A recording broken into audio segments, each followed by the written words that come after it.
kalau bilang kita tidak bahagia, sebenarnya Kak Isti udah dikelilingi oleh orang-orang yang Suportif ya. bisa Mm-mm. bisa membantu Kak Isti. Nah, balik lagi ke diri sendiri. Mm.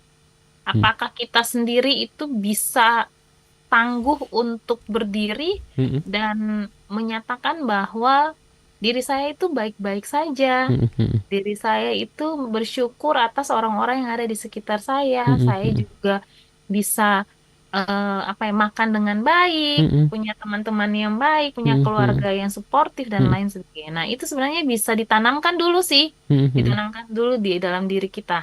Mm. Seperti itu Tapi sih Kak Isti.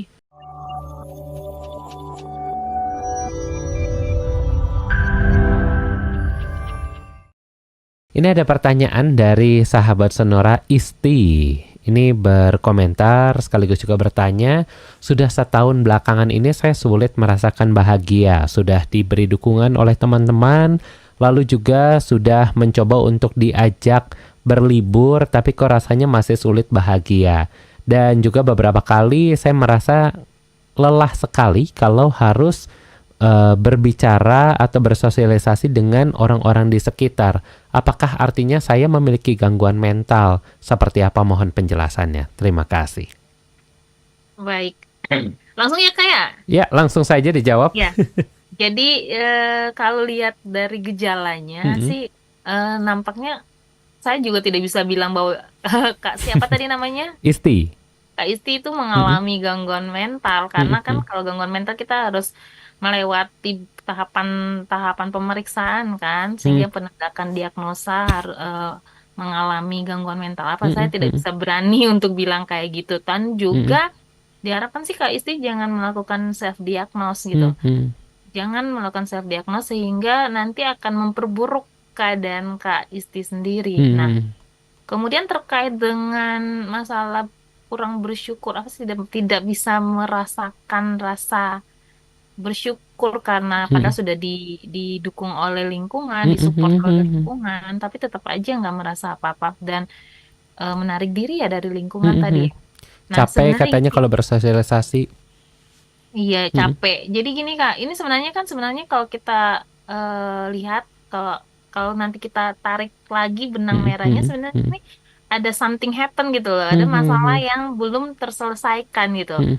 Nah, biasanya masalah-masalah itu ditekan, direpress masuk ke alam bawah sadar sehingga kita bisa bilang sebenarnya nggak ada apa-apa sih, nggak ada masalah sih. Tapi sebenarnya Mm-mm. kalau seandainya kita apa ya istilahnya mencungkil oh, Mm-mm. itu kan kelihatan pasti ketahuan sebenarnya Mm-mm. ada masalah apa. Nah, oleh karena itu Kak Isti sebaiknya lebih aware dulu dengan kondisi tubuh, kondisi fisik karena biasanya itu nanti larinya ke fisik. Nah, Mhm. nanti fisiknya jadi agak lemah atau Iya, iya, sakit iya. lambung lah dan lain Mhm. sebagainya. Mhm. Nah, aware dulu dengan fisik, Mhm. apakah fisik itu membutuhkan sesuatu yang lebih untuk ditangani secara langsung, Mhm. secara tepat gitu, Kak. Nah, Mhm. setelah itu baru Kak Isti harus cari tahu sebenarnya ada masalah apa sih yang Mhm. sebenarnya yang Mhm. bisa yang menjadi pencetus, menjadi Mhm. trigger Mhm. dari perilakunya Kak Isti yang Kak Mhm. Isti rasakan dan hadapi Mhm. saat ini. Mhm. Nah,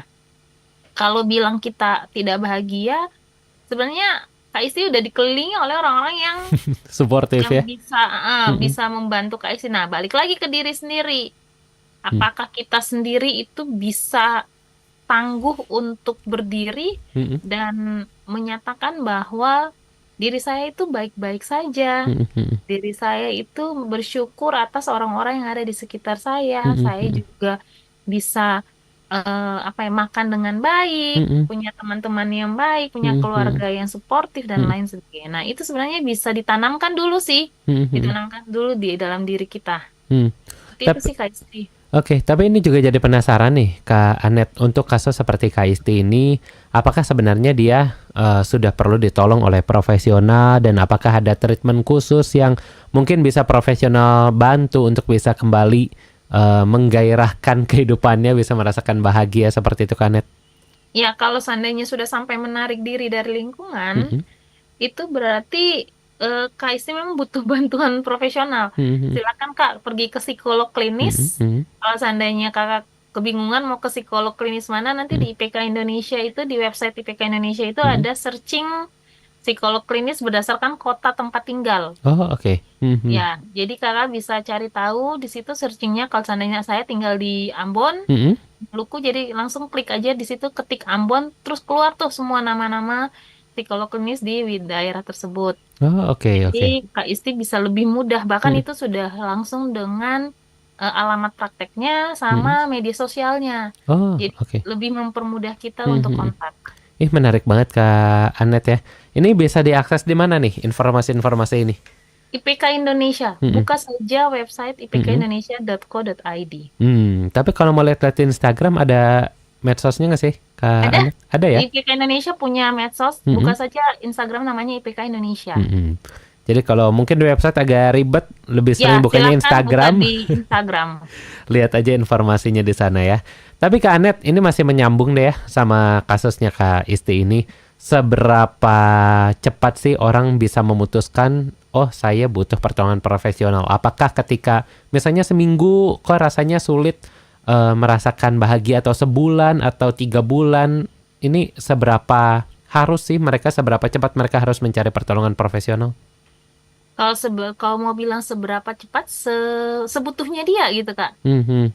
Selama dia merasa bahwa memang dia tuh tidak bisa menghandle diri sendiri, maka Mhm. memang butuh bantuan profesional. Mhm. Dan juga kalau seandainya dia sudah apa ya, cenderung menyakiti diri sendiri Mhm. dan Mhm. menyakiti lingkungan, Mhm. itu juga wajib kudu harus mencari Mhm. pertolongan profesional. Mhm. Mungkin juga banyak orang yang beranggapan cari pertolongan profesional buat apa? Sama-sama aja cerita, toh kita ke teman, ke keluarga juga bisa cerita. Hmm. Apa yang membedakan cerita dengan keluarga dan cerita kepada para profesional ini atau psikolog? Ya, jadi yang gini, kalau kita cerita ke orang lain kan orang lain tetap punya telinga ya Betul, untuk betul. mendengarkan. Kemudian mereka juga mungkin memberikan solusi-solusi yang praktis Mhm. yang bisa mereka, yang sepengetahuan mereka. Mhm. Tapi kalau ke profesional, kita bukan hanya dengar kemudian kita Mhm. memberikan solusi, tapi juga kita ada tindakan terapi. Mhm. Ada Mhm. berbagai terapi yang bisa kita lakukan yang disesuaikan dengan kebutuhan dan diagnosa dari individu tersebut, Kak. Itu yang Mhm. membedakan sih. Kalau di masyarakat biasa kan cuman saran doang Betul, kan. betul, betul, betul. Tapi kalau di profesional itu Mhm. ada tindak lanjutnya berupa terapi-terapi yang bisa diberikan kepada individu tersebut, Kak. Menarik sekali ya. Jadi sahabat Sonora mungkin boleh nih kalau udah merasa kelihatannya agak sulit nih bahagia, menarik diri gitu ya. Sulit untuk bersyukur, boleh cari pertolongan profesional. Kalau bingung mau Ya. kemana, ini boleh dicari di IPK Indonesia. Ada di Instagram, ada juga di websitenya mereka, bisa cari informasi lengkapnya di sana. Kak Anet, nggak kerasa kita udah 1 jam ini berbincang Ya. malam hari ini. Dan mungkin untuk closing statement 1 menit, silahkan Kak Anet, apa yang ingin disampaikan di malam hari ini? Ya, oke, baik, Kak. Hans. Jadi bagi kita semua, silahkan menikmati hidup yang kita punya, mensyukuri hal-hal kecil yang kita dapati, yang kita punya, sehingga dengan bersyukur itu kita bisa menjadi lebih bahagia, dan ketika kita berbahagia, kita bisa mentransferkan kebahagiaan itu kepada orang-orang di sekitar kita dan lingkungan kita. Itu mungkin, Kak. Terima kasih, wah luar biasa sekali ya, menjadi bahagia lalu mentransferkan kembali rasa bahagia itu kepada orang-orang di sekitar kita.